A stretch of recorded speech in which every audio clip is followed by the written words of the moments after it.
earlier today, this morning, in fact, I dropped a video about Unrivaled ratings being straight trash.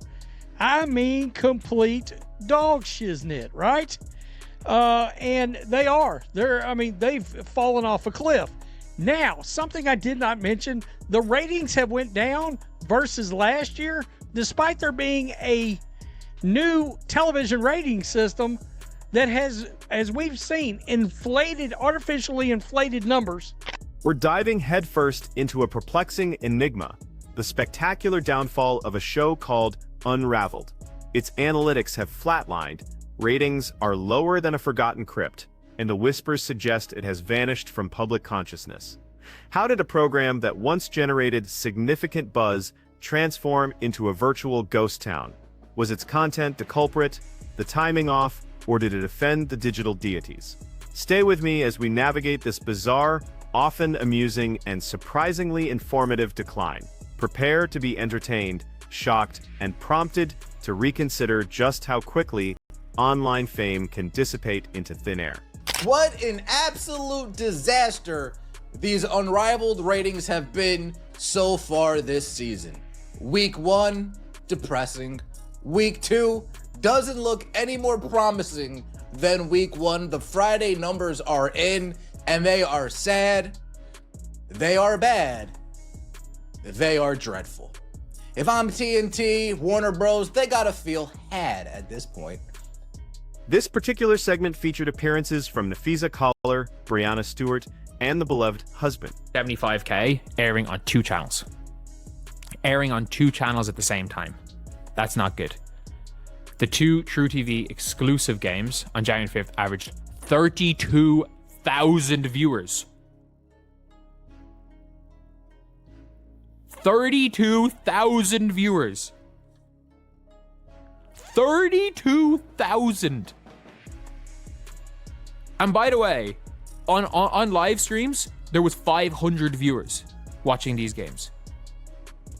At a certain juncture, the numerical indicators ceased their ascent. The vibrant discussion faded, and the viewership figures settled into a profound state of nearly absolute obscurity. A quietness so complete it might cause even a specter to feel conspicuous. In its earlier incarnation, Unraveled projected an image of sophisticated intellectualism within the content landscape, confidently suggesting it was poised to reveal layers of profound truth, startling insights, and groundbreaking discoveries that no other platform dared to approach. You got Brianna Stewart coming out having to talk about the ratings and the fact that, it's pretty clear they think the television ratings is how this league is going to survive. Who could have seen that 3-on-3 basketball was not a good idea? Anyway, now we're finding out through a front office sports article. I'm actually shocked, to be honest, that this was written as pro. Its presentation was direct, its branding decidedly earnest, and its overall tone subtly promised that viewers would acquire greater wisdom simply by tuning in. Regrettably, mere self-assurance without tangible delivery is as ineffective as a motivational poster affixed to a wall that receives no visitors, and that wall now resides in the deepest, most forgotten corners of the digital realm. You gotta check this out. TNT Sports Chairman and CEO Luis Silberwasser may be looking to get out of the Unrivaled business. The chairman and CEO may want out as soon as possible after just shelving up $30 million to have them join it. This is crazy. Unrivaled is crumbling right before our eyes, you guys. Welcome to Keep the Vision. Make sure you like. The descent wasn't marked by dramatic pyrotechnics or scandalous revelations, which paradoxically enhances its comedic value. Instead of a sudden dramatic stock market collapse, the ratings simply dissolved, much like ice melting imperceptibly during a prolonged and tedious meeting. Each new installment was quietly introduced, seeking an audience, only to be met with profound silence and a remarkably pronounced echo. Eventually, even the algorithm, that typically impartial arbiter, ceased feigning interest, which is the digital equivalent of being left unread by someone who's already unfollowed you. The most astonishing aspect of this entire debacle is the sheer inconspicuousness of the crash. Typically, internet failures ignite meme frenzies, reaction videos, and at least one overly serious discourse explaining their broader cultural significance. In this instance, there was no outcry, no outrage, and no dramatic farewell tour, primarily because no one even registered that there was anything to react to in the first place. It's challenging to ignite discussion when your audience has already wandered off to engage with content that feels more vibrant. There's a curious irony in a project named Unraveled becoming the most perplexing enigma of all, given that seemingly no one is genuinely interested in unraveling its demise. The content continued, uploads were consistent, and the tone remained steadfastly weighty, yet the connection with its viewers quietly evaporated. Here that I want to point out because it piqued my interest, man. Now, she was basically saying the sparkle has worn off on this league. People are not watching, people are not showing up, the numbers aren't looking as good as the first year. All right, so that's basically what she's getting at right here. She stated that inside the renovated arena, which added roughly 150 seats, bringing the capacity from 850 to 1,000 fans, seats were empty. Now, I certainly didn't anticipate this revelation. It turns out that unwavering consistency without any evolution is merely repetition, sporting a confident smile. Over time, the program began to feel less like an engaging exploration and more akin to unassigned homework, which everyone felt a vague sense of obligation to ignore. The pacing became sluggish. The stakes felt entirely hypothetical, and the subjects carried the emotional gravitas of a Wikipedia entry, recited by someone earnestly convinced it's fascinating. If only you'd commit another 20 minutes. Viewers didn't actively dislike it, which might have been a useful form of engagement, but rather, they simply stopped appearing. The algorithm, that famously patient and forgiving digital entity, afforded Unraveled numerous opportunities for redemption, but genuine enthusiasm cannot be conjured through metadata alone. Thumbnails became more aggressive, titles grew increasingly sensational, and descriptions whispered promises of groundbreaking revelations that never quite materialized. Ultimately, the platform appeared to shrug and redirect its attention to creators who grasped the delicate nature of human attention spans, understanding they are fragile and demand constant nurturing. A quiet tragedy here is that Unraveled never descended into a level of badness that made it ironically entertaining, a crucial milestone many successful failures managed to achieve. There were no egregious errors, no unintentionally hilarious moments, and no memorable quotes destined for ironic compilation videos. Of the tickets, people are either actively trying to resell or haven't been sold. That's not ideal. That's not ideal at all. And most concerningly, the second year ratings on TNT were lackluster. Unrivaled's opening slate on January the 5th, which kicked off with a Monday afternoon game, averaged 175k viewers in the first two games to air on both TNT and True TV. So basically, they averaged 175k airing on two channels. Airing on two channels at the same time. That's not good. The two True TV exclusive games on January 5th averaged 32,000 viewers. 32,000 viewers. 32,000. And by the way, on live streams, there was 500 viewers watching these games. 500. They averaged 32,000. Like, that's bad. That's real bad. Like, the True TV games last year, the lowest they were at was like 90, 100k. It was seen as a big shock when the True TV games didn't get 100k. It says here, the games on January 9th averaged 139,000 across TNT and True TV. So obviously they were being aired on both, averaging 139,000. Instead, the trajectory was a gradual slide into mediocrity, which arguably is a more detrimental outcome. Mediocrity doesn't generate trends, doesn't inspire reaction content, and fails to even elicit the courtesy of a collective eye roll, as its viewership numbers continued their quiet descent into irrelevance.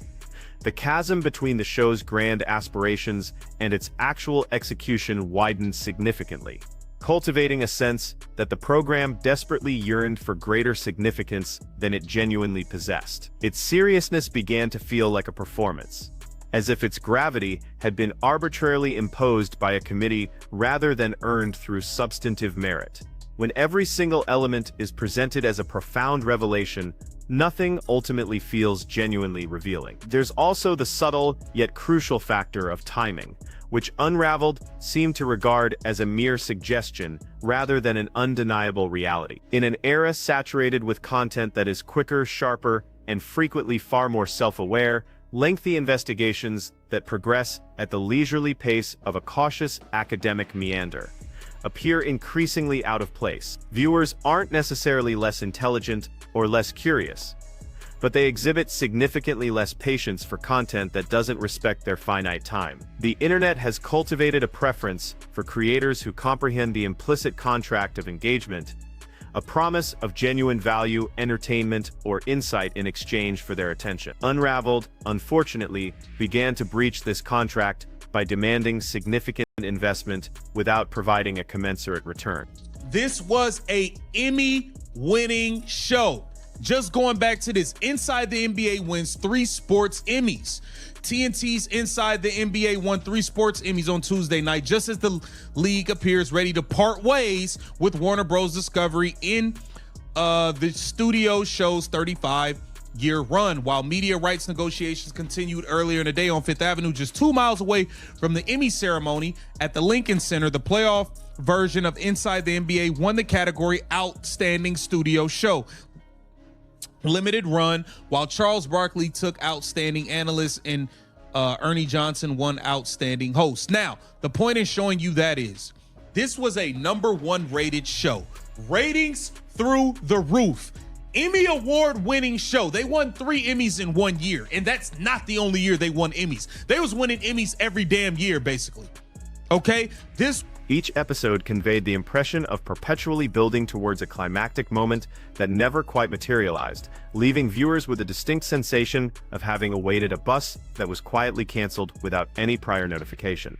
As interest waned, the silence surrounding the program grew more pronounced, generating a negative feedback loop where diminished engagement led to reduced visibility, which, in turn, fueled even lower engagement. This situation is the content equivalent of a restaurant stubbornly insisting it's still open while all the lights are off and the chairs are stacked upside down.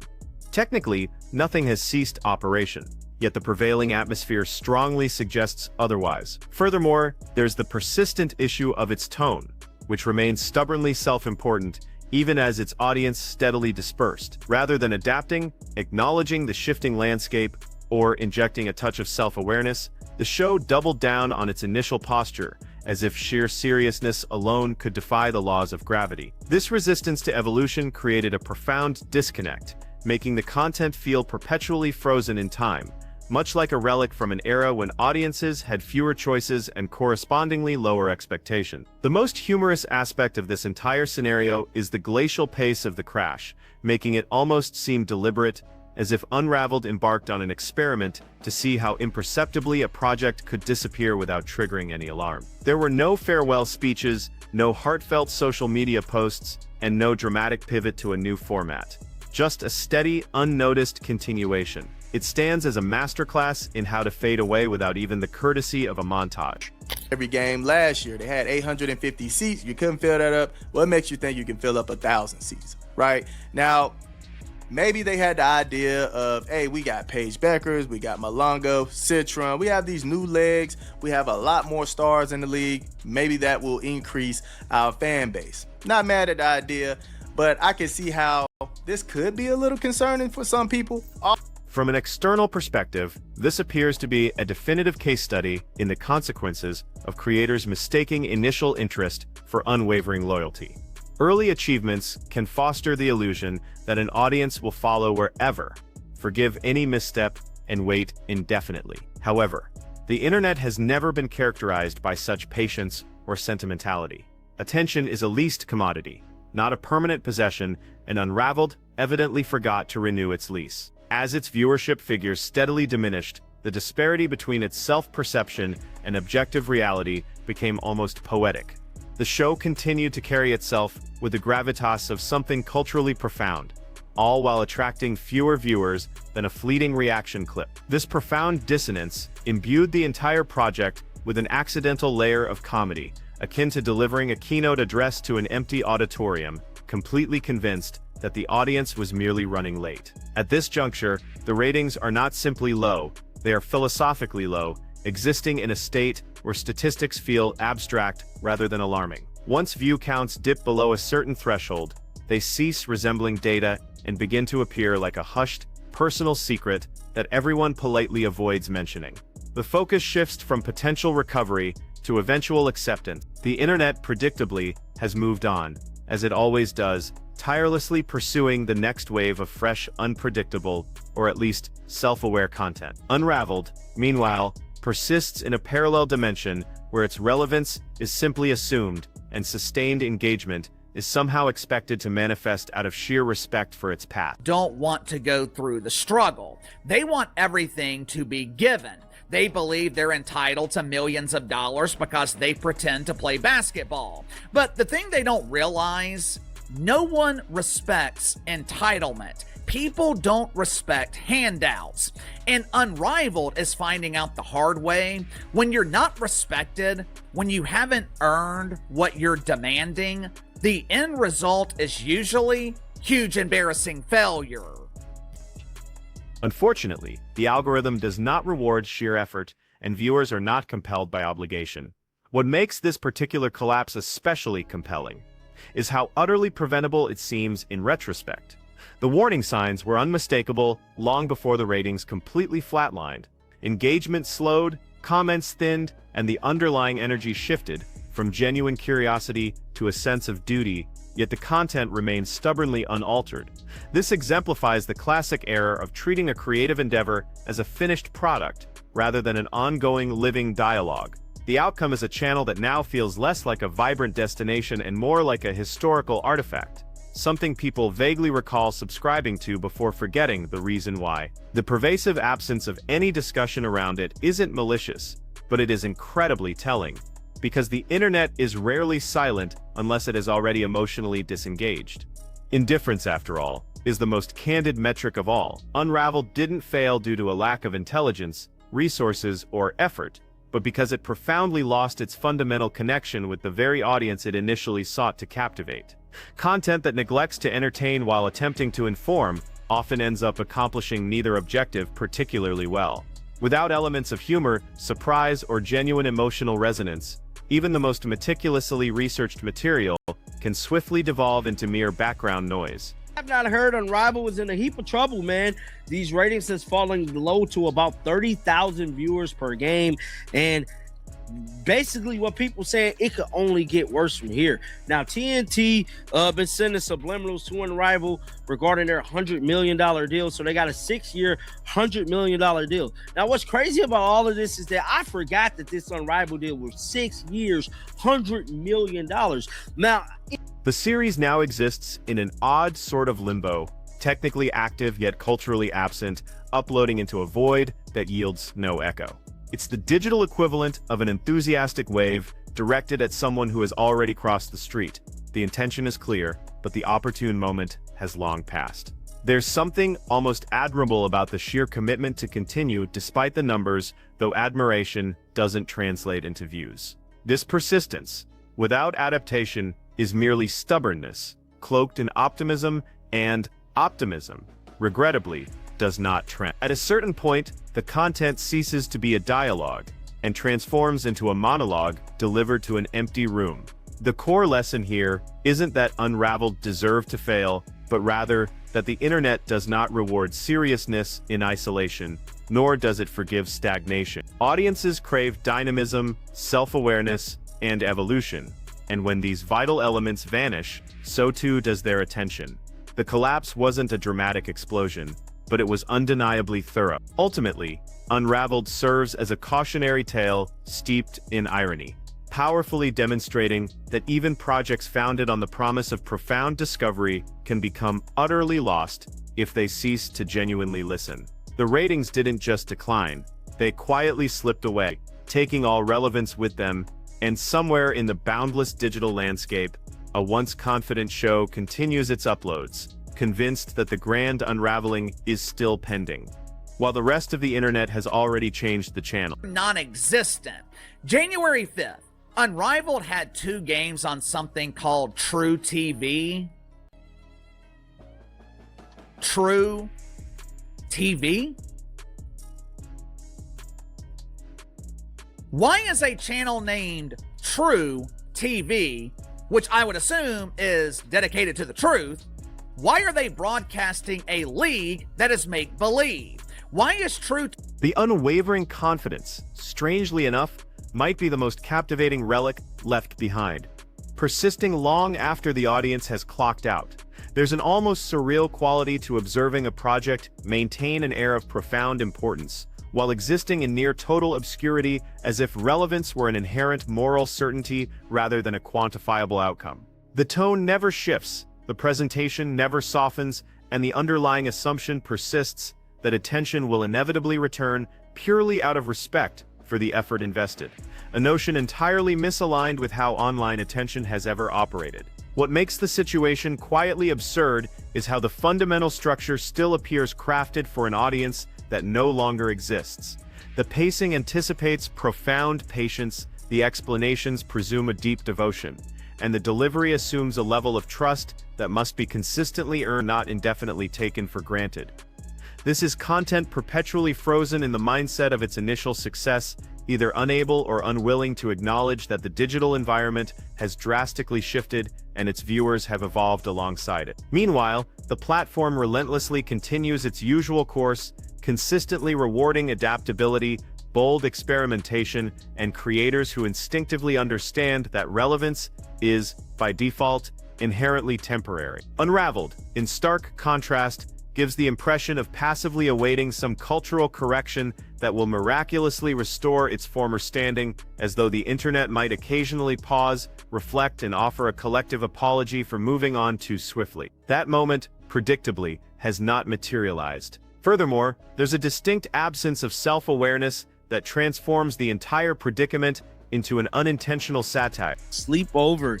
Now, Front Office Sports revealed ratings down big for your one league president, Alex Bezos. Leagues aren't built overnight. So that was his statement to the concern about the ratings, talking about leagues wasn't built overnight. What do you mean, bro? You got a 6-year deal. This is something that has never been done before. You know what I'm saying? And for him to just try to downplay it like... When a creative endeavor persistently refuses to acknowledge its own decline, it generates a palpable disconnect between reality and its public presentation, a gap that audiences instinctively perceive. Viewers don't require explicit data to sense when something has ceased to be a vibrant part of the cultural conversation, and any pretense otherwise only serves to amplify that growing estrangement. The ideas continue to arrive, cloaked in an aura of gravitas. The delivery steadfastly insists on its profound significance, and the execution proceeds as though sustained attention is an assured outcome. What has vanished, however, is the vital spark that once justified that confidence, the underlying conviction that watching would lead to something truly unexpected or genuinely rewarding. The profound irony is that a meaningful alteration in tone, format, or perspective could have transformed its decline into a compelling reinvention. Yet, genuine reinvention demands humility. It necessitates the frank admission that what once worked effectively no longer does, and that audiences are under no obligation to remain simply because something continues to exist. Without that crucial acknowledgement, the content inevitably becomes static, and static content, by its very nature, is invisible content. Consequently, Unrivaled perseveres in its quiet routine, releasing new episodes into an algorithm that has already made its definitive judgment. Each upload lands softly, generates no discernible sound, and vanishes into the digital feed, like a solitary leaf descending into deep, still water. The unraveling, it ultimately turns out, was never fundamentally about the subject matter itself, but rather about the slow, deliberate unspooling of relevance itself, a process so gentle and thorough that by the time anyone finally noticed, there was simply no audience left to even register its absence.